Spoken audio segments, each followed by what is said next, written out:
여러분들 이제 오늘이 11강째인데 교재를 가지고 읽으면서 하도록 하겠습니다. 그래서 오늘은 두 개의 동영상을 내보낼 텐데 전체적으로 정리하는 점에서 초점을 잡으면서 정리를 하려고 합니다. 그래서 모던 세계, 포스트 모던 세계.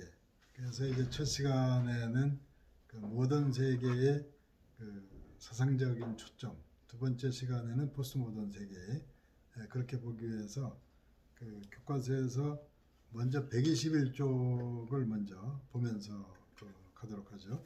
121쪽에 보면 121쪽부터 작성하고 그 다음엔 저쪽 포스트 모던 쪽으로 갈 텐데, 자 121쪽 읽으면서 좀 진행을 할게요.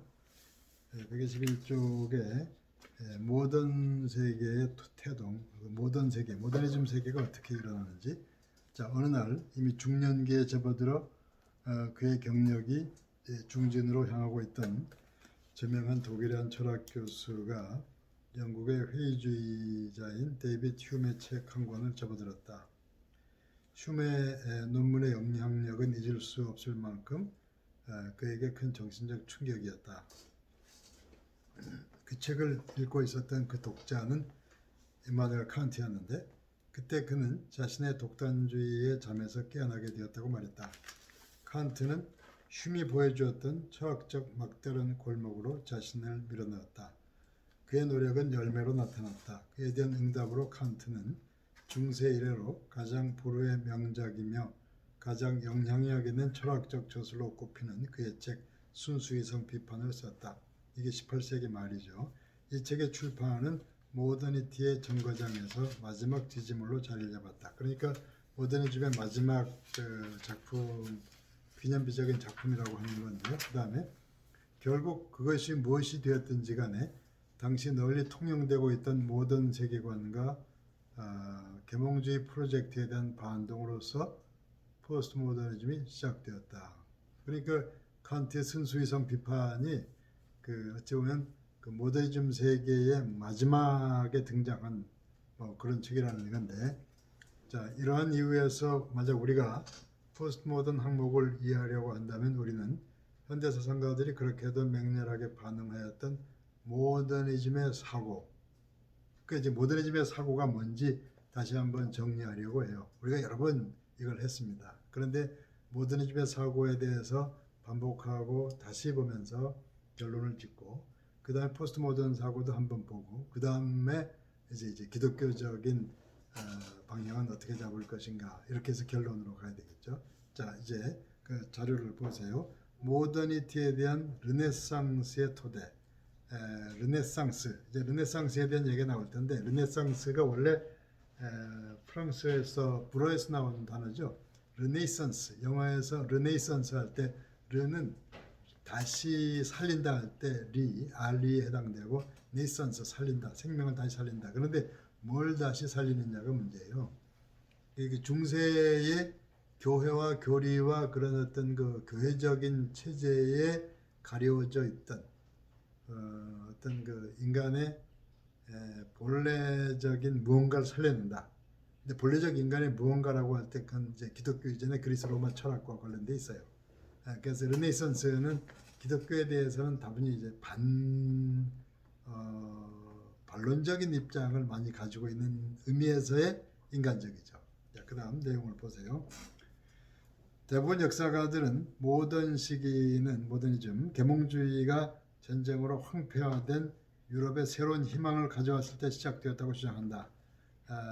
그러나 거대한 문화적 변환을 가져다 준 장치는 1648년 웨스트팔리아 평화조약이 유럽의 30년 전쟁의 참상의 종식을 가져오기 훨씬 오래전 일어난 움직임에 내재되어 있다. 그러니까 무슨 얘기냐면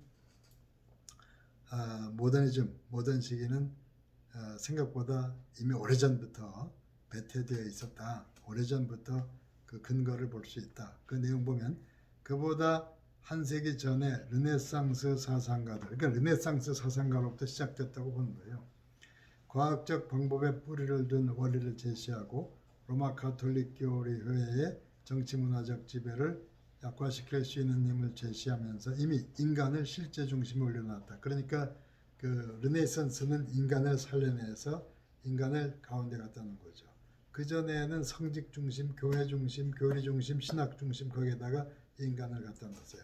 인간이 주체가 돼서 학문적인 방법으로 하나하나를 이제 새로운 원리를 대체해가면서 그게 이제 인간 중심이라는 것이 또 모더니티의 제1 원리처럼 되는 거예요. 자, 그다음 르네상스란 리버스, 재탄생 또는 리바이벌의 의미를 가진 프랑스어로 역사적으로 이 이름은 두 가지 의미로 사용됐다.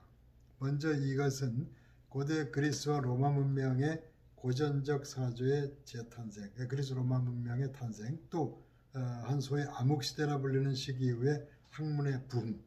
그러니까 그리스 로마적인 것이 살아나고 학문적인 것이 살아났다는 것은 그 이성적인 것이 살아났다는 거하고 맥이 통하는 거라고 볼 수가 있습니다. 그래서 이제까지 보면은 모더니즘은 뿌리는 르네상스 쪽으로부터 얘기를 하고 르네상스는 그리스 로마적인 것이 다시 다시 살아나고 그리고 그 중심에 그 학문적, 인간 중심적 이런 것이 나오기 때문에 이성 중심적 흐름들이 등장하게 되겠죠. 그리고 그런 데서 순수 이성 비판, 그래서 이런 것들이 이제 그 시대를 가르는 작품이 되고, 자, 그 다음 보세요. 르네상스 서정가들은 고전 작품 속에 나타난 인간의 가치를 신봉하는 인본주의자들이다. 그러니까 르네상스가 휴머니즘이라고 그러죠. 그래서 그 인본주의, 인간주의 뭐 이런 거.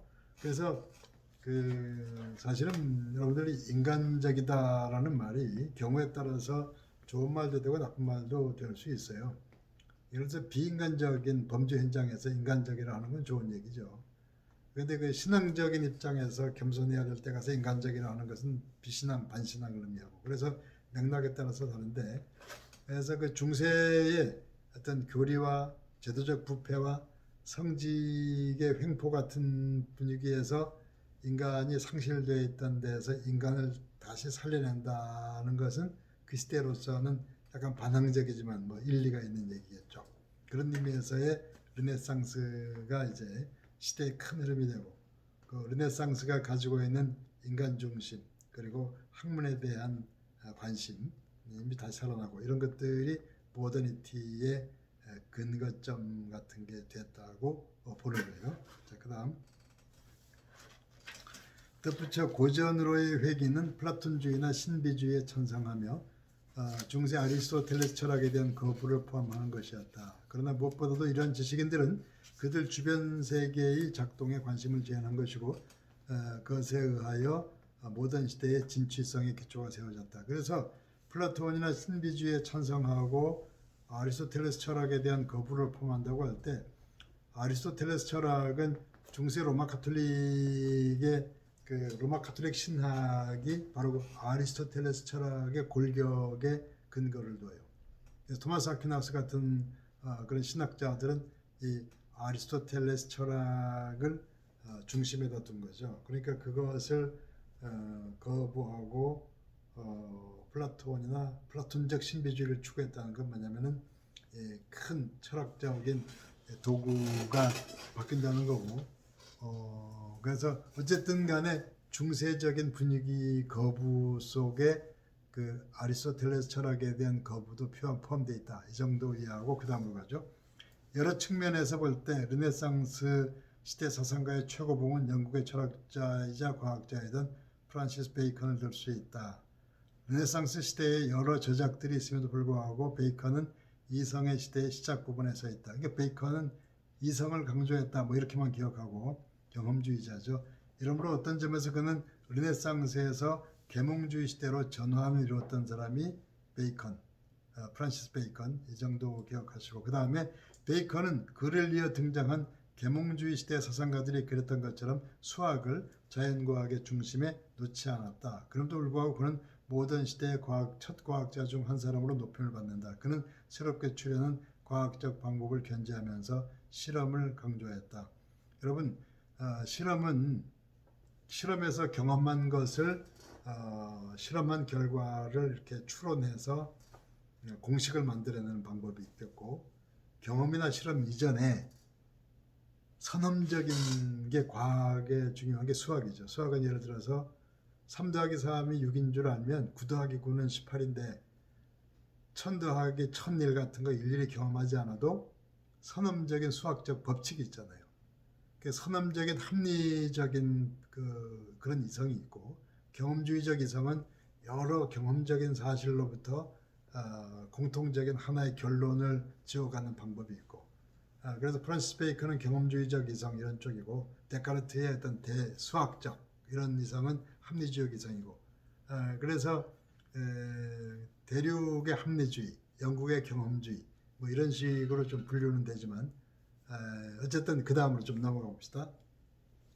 많은 방식에서 베이컨은 모더니티를 책임질 수 있는 계몽주의 프로젝트를 미리 예견했다. 과학적인 방법은 개인적 발견으로 인도할 뿐만 아니라 과학 자체의 상호관계를 보여주며 그래 그들을 하나의 통합된 전체로 이끌어갈 수 있다고 확신했다. 통합된 전체, 하나의 통합된 전체, 하나의 이론, 하나의 공식, 하나의 공식으로 모든 경험적 개별성들이 그것에 지배받을 수 있다. 하나의 통합된 전체. 그것이 나중에 이제 포스트모더니스트들이 거부하는 하나의 거대 담론, 폭력적 거대 담론, 지배적 담론 이런 식으로 나중에는 이제 비판적인 담론처럼 나오지만은 어쨌든 근대 세계로 접어들면서 인간이 모르고 있던 여러 가지 개별적 사실들로부터 경험적으로 하나의 공식을 도출하고 그 공식에 의해서 새로운 세계에 접근해가고 그러면서 그 지경을 넓혀가고 뭐 이런 것들이 이제 그 프란시스 베이컨이 그 경험주의가 가지고 있는 모더니즘적 세계에 열려가는 상황이죠. 조금 더 봅시다. 결과적으로 베이컨은 그가 최초의 철학이라고 명명한 것을 진리의 본체로 간주하면서 과학의 토대를 이루는 기초로 설정했다. 그게 최초의 철학이라고 부르는 것은 이성의 법칙과 다양한 자연과학적 방법들에 의해서 공유된 원리들로 이루어졌다. 사후에 발간된 그의 더 뉴 애틀란티스에서 베이컨은 이상적 사회에 대해서 기술한다. 무엇보다 이런 이상적 사회에서는 사람들은 과학을 행복을 위한 열쇠를 제공해 주는 거라 본다. 그러니까 이전에 가지고 있던 문제들이 주로 중세의 그런 교리와 신학과 제도적 성직의 횡포에 가려져 있다고 본다면, 이제는 경험적 과학을 통해서 사실을 골라내고 그리고 거짓된 것들을 거부하고 그렇게 하다 보면은 행복이 오고 뭐 좋은 세상이 될 거 아니냐. 그래서 어떤 그 베이컨식의 이성의 과학이 미래를 약속해주는 이런 것이 이제 그 모더니즘적인 시초에 나와 있던 과학의 과학 중심성의 실체죠. 그 다음에 그러나 베이컨이 미성숙 상태였던 과학적 진취적 기상을 바라보았던 것이 우주를 이해하는 유일한 방식은 아니었다. 그는 그것이 자연을 지배하는 수단을 제공할 것이라는 약속을 붙잡고 있다고 믿었다. 그는 진리와 유용성을 동전의 양면과 같은 것으로 보았고 과학의 목적은 인간에게 힘을 부여하는 것이 되어야 한다고 주장했다. 그러니까 과학의 목적은 인간에게 힘을 부여하는 것이라 해야 된다. 유용성. 그러니까 진리는 인간에게 유용할 것이다. 뭐 이런 식으로 인간 중심적인 게 되고, 그런데 결국은 그 최종적으로 볼 때 인간은 하나님의 피조물로서 하나님의 영광을 위해 살아간다고 볼 때는 이런 것들도 근본적으로 문제가 되는 명제이긴 하겠죠. 근데 중세의 여러 가지 불합리한 점에 대해서 거부와 또 반제로서 나왔다고 본다면 또 뭐 그 당시로서는 타당한 것일 것이고, 그 다음에 이것은 그의 유명한 명제인 아는 것이 힘이다를 잘 설명해 준다. 지식은 우리 상황에 영향을 주는 힘들을 중재한다고 그는 주장한다. 이것은 우리의 욕구를 형성하는 환경을 바꿀 수 있는 능력을 제공한다. 배움은 행동을 위한 것이고 행동은 지식을 위한 정당성을 형성한다고 베이컨은 등장한다. 그래서 지난번에 좀 다루기도 했지만 여기에서 인간은 철저하게 주체가 돼요. 그래서 인간은 주어가 되고 타자들은 다 목적으로 변하기 시작해요. 하나님까지도 인간 이성의 그 판단을 받아야 되는 위치로 좀 물러서기 시작하고, 대자연은 당연하죠. 인간에게 유용성이 있는가, 계산 가능성, 제작 가능성 이런 식으로 물러서서 인간만이 주어가 되고 나머지는 막 가면은 이용 대상, 착취 대상까지 가죠. 그래서 심지어는 뭐 환경 문제가 현대까지 와서 공해 문제로 되고 이런 것도 사실은 출발 지점의 사고는 이런 출발이라고 볼 수 있어요. 이미 뭐 베이컨서부터 뭐 공해 문제를 공격할 건 없고, 자, 그 다음에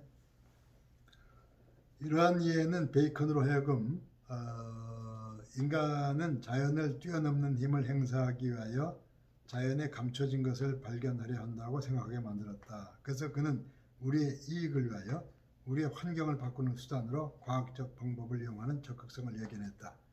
그러니까 우리 인간적인 실용성을 위해서 환경을 바꿔간다. 이걸 적극적으로 막 하게 될 때 결국은 공해 문제, 지구온난화 문제, 인간은 스스로 이 지구를 인간이 살 수 없는 땅으로 만들어가는 문제까지 가게 되는 거죠.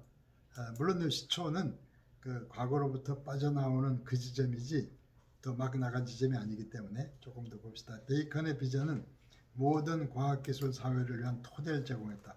그러니까 베이컨의 사상이나 이런 것들은 앞으로 그 근대 과학기술이 시대가 열리는 터전을 제공했다는 거죠. 하지만 서구 과학기술은 베이컨이 상상한 것보다 훨씬 더 놀랍게 확장되었다. 그가 지식의 추구란 그 결과 유용성에 의해 결정된다고 주장하였을 때 그는 우리의 물리적 상황을 바꾸어줄 힘을 마음에 그리고 있었다.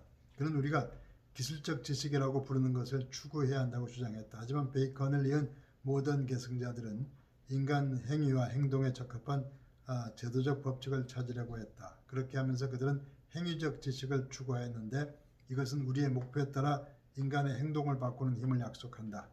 베이컨은 탐구자와 자연을 개발하는 기술자 사이의 동맹의 문을 열었지만 그의 탐구자들은 탐구자와 사회를 탐구하는 기술자 사이의 동맹의 문을 열었다.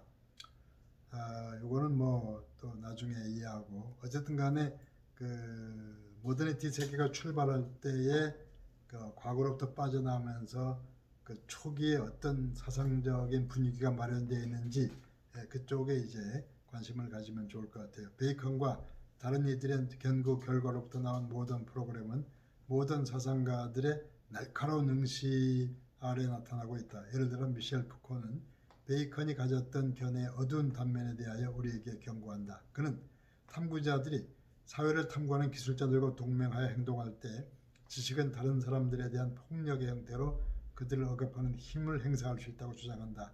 푸코는 베이컨의 아는 것이 힘이라는 주장에 동의하지만 그 힘은 폭력의 힘이 될 수 있다고 주장한다. 그래서 그 모더니티 초기에는 오랫동안 중세의 좀 극단적인 표현을 해서 과도하게 그 인간을 억누르는 그런 어두웠던 중세의 교리적 이런 제도적인 그 강압적인 힘에서부터 독립돼서 나와서 인간의 길을 찾아가는 그런 이성적인 힘이랄까.